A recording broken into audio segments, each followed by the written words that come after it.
This here is a Trek 800 single track. And yeah, from a distance, she looks passable. But the devil, as they say, is in the details. You see this? A tire so flat it's practically deflated Back to the Future. And don't even get me started on this rim tape. It's a sad little flag of surrender waving from the wheel. But that's just the low-hanging fruit. The real crime scene is up here on the handlebars. It's like someone left their candy bar in the sun and then smeared it all over the handlebars. These grips are a toxic, gooey mess. The shifters are no better. Most people would have already wheeled this thing to the dump, but not us.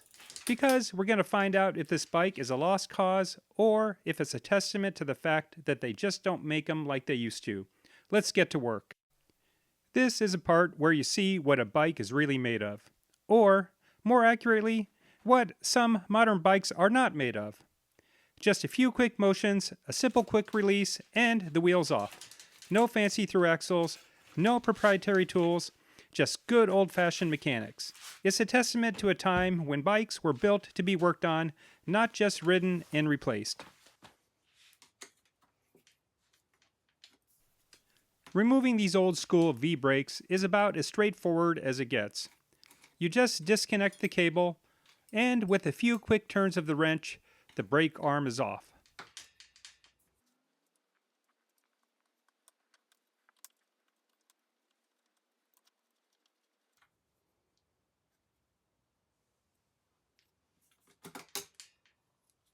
But look at this. The anchor bolt is a little rusty. A perfect example of what a few years of neglect will do.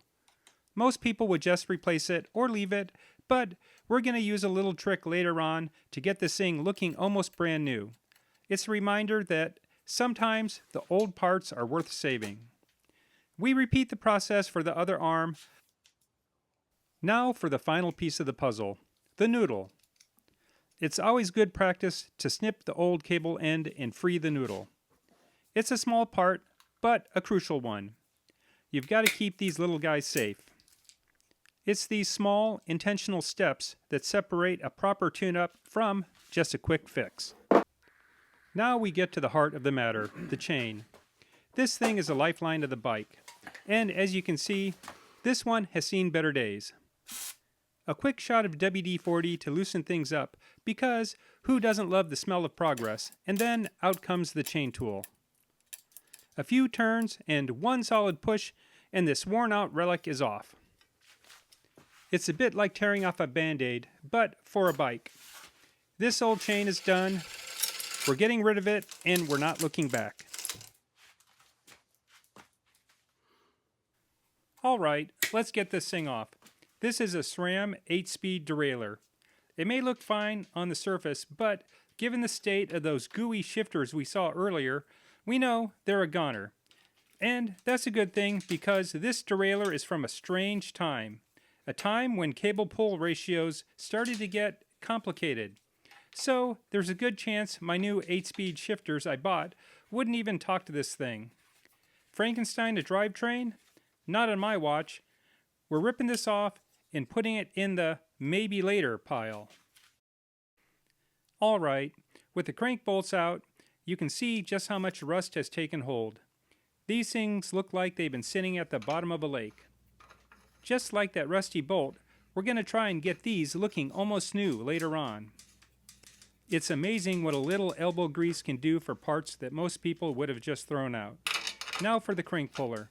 This tool is a lifesaver, but you got to be careful. The trick is to make sure you thread the outer part all of the way down nice and tight.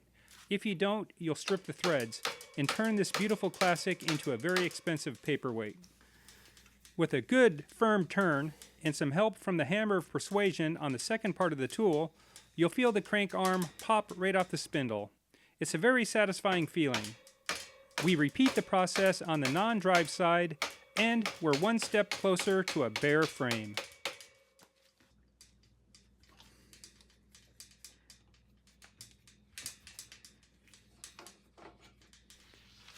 Now for the next stage of our battle.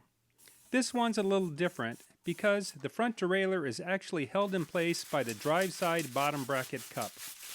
A little cleanup first because you always want to be polite before you use a lot of force. And then it's time to bring out the big guns. The key to getting these things out without a headache is making sure your tool is properly seated. A crank arm bolt, large washer, and a spacer is the Retro Grouch's secret weapon for keeping that tool locked in.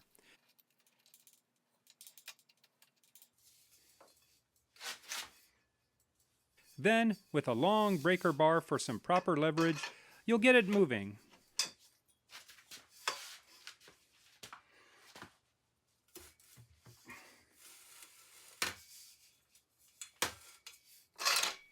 It's always a fight, but as you'll see in a bit, this thing was a rusty mess, so it was worth the struggle.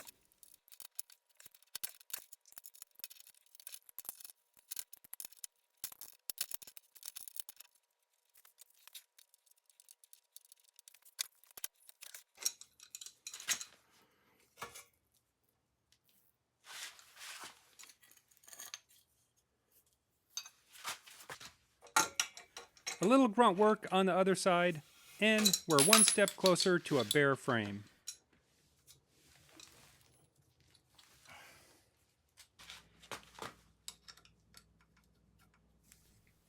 Time to clear the decks up front.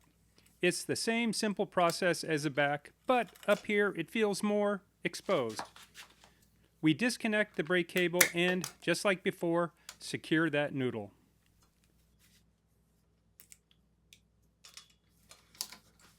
These old V-brakes are a study in simplicity and effectiveness. You remove 2 bolts and they're off. You see how easy this is?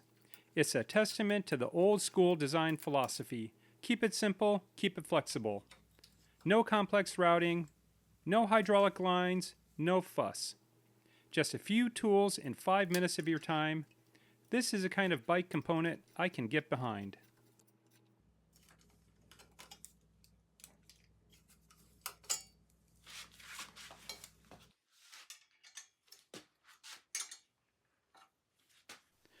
Alright, let's talk about quill stems.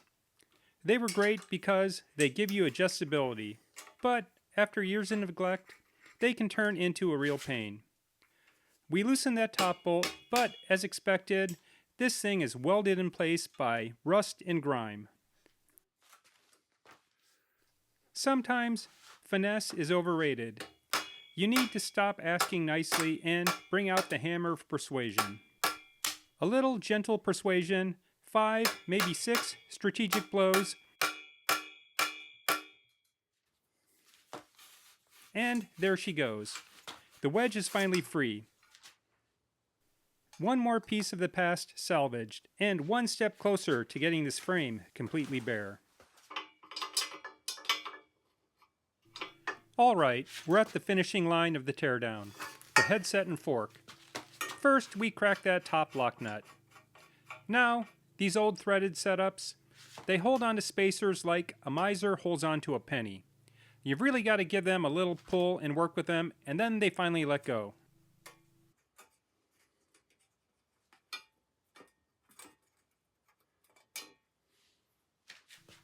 The most critical part here is supporting the fork as you unscrew the top brace.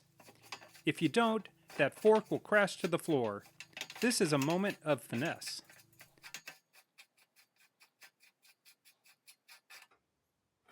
And finally, there they are, the cage bearings. These are the parts that give the bike its soul, its steering. We'll put them aside for a good cleaning and some fresh grease. Look at that, the frame is practically stripped bare. Now the real work begins. We can finally see what we have to work with. Before we get to the fun part, we have a few stubborn, small details left. These little water bottle holder bolts. They've done their job, but now they need to come off. We're stripping the frame all the way down. Now for the trick I promised you. We've got our pile of rusty hardware, all victims of time and neglect. Now for the trick I promised you. We've got our pile of rusty hardware, all victims of time and neglect. But we aren't throwing them out. We're fighting back. I'm going to use a product called Evaporust. I'm just going to soak these parts in this magic potion overnight. Tomorrow, we'll see if this stuff really lives up to the hype, or if sometimes the old ways are the only way. It's time to let the science do its heavy lifting while we wait.